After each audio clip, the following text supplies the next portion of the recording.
Lockdown की व्यवस्था में हिंदुस्तान ही नहीं बल्कि पूरे विश्व में जो ये महामारी फैली हुई है, इसको देखते हुए कवि ने एक अनमोल बात लिखा है। क्या लिखा है भैया?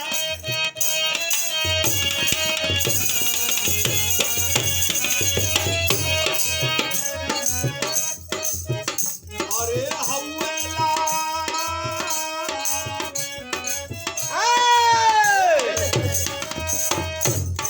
हौला अनमोल जीवनिया ये श्रीमन सभी आपन बचाइला।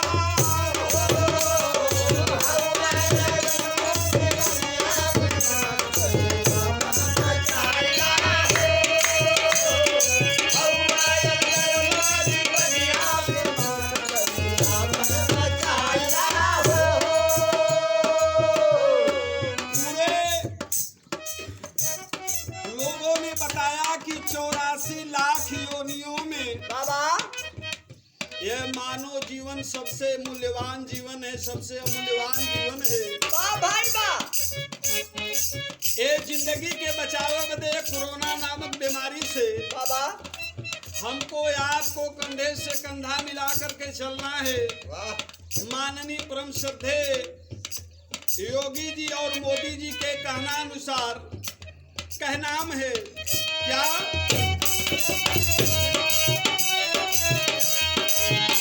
अरे होत बा कोरोना से विश्व में तबाही,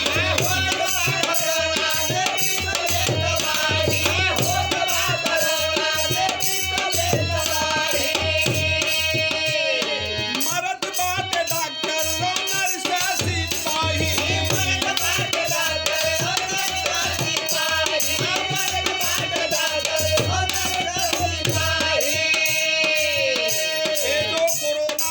बीमारी हिंदुस्तान ही नहीं बल्कि पूरे विश्व को दहला कर रखी हुई है। इस बीमारी के चलते पूरा विश्व परेशान है, जो कि चीन देश से आई हुई है।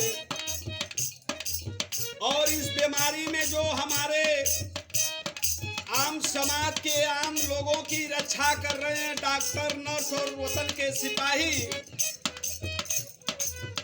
समाज के हित के लिए अपने प्राण को भी खतरे में डाल रहे हैं। ऐसे लोगों को कवि जी के लेखनी के माध्यम से सत सत नमन है। बाबा कहनाम है कैसे भैया?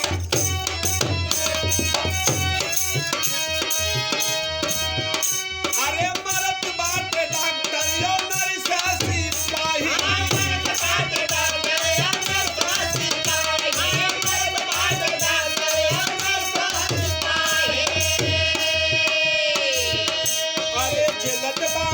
सफर सनिया ये श्रीमन सभेरा बन बचाइला।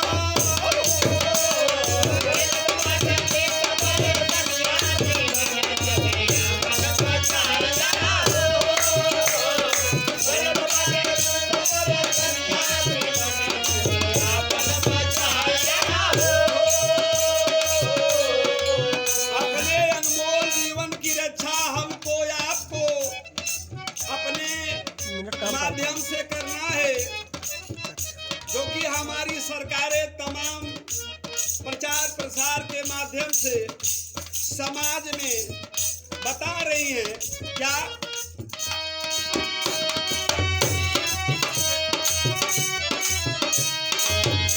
अरे जीवन बची जल की रखबा सावधान,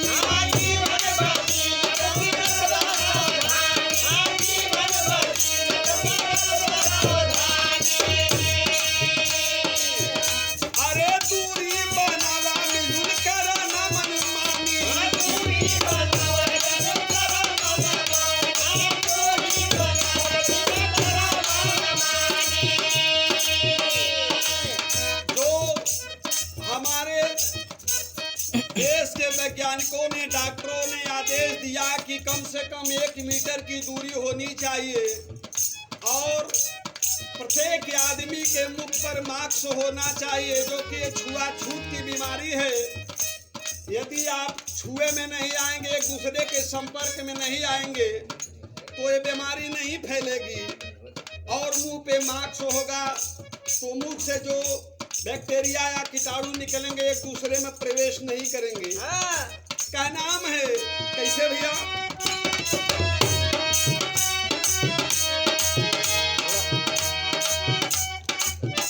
अरे जीवन बची जबकि रखबा सावधानी, जीवन बची जबकि रखबा सावधानी, जीवन बची जबकि रखबा सावधानी। दूरी बनावा जनी कर मन मानी, दूरी बनावा जन कर मन मानी, दूरी बनावा जन कर मन मानी। अरे जान बूझ कर नाना दनिया ये श्रीमन सभेरा मन बचाइला।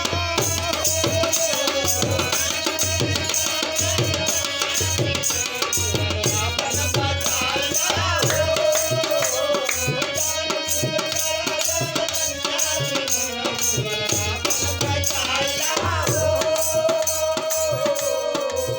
इस बीमारी से लड़ने के लिए अपनी जीवन की सुरक्षा के लिए हमको या आपको अपने से बचाव रखना है। स्वास्थ्य मंत्रालय का आदेश है क्या? आओ भैया।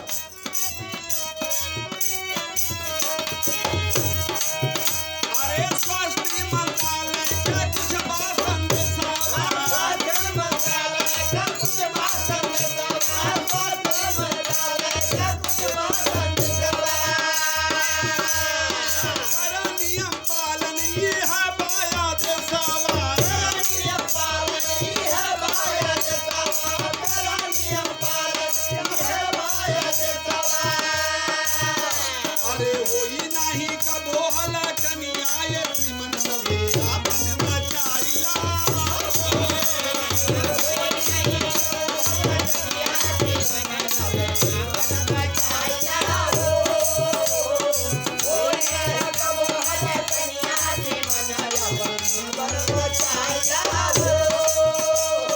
स्वास्थ्य मंत्रालय ने तमाम प्रकार का नियम निकाला है हम लोगों के लिए, समाज के सुरक्षा के लिए,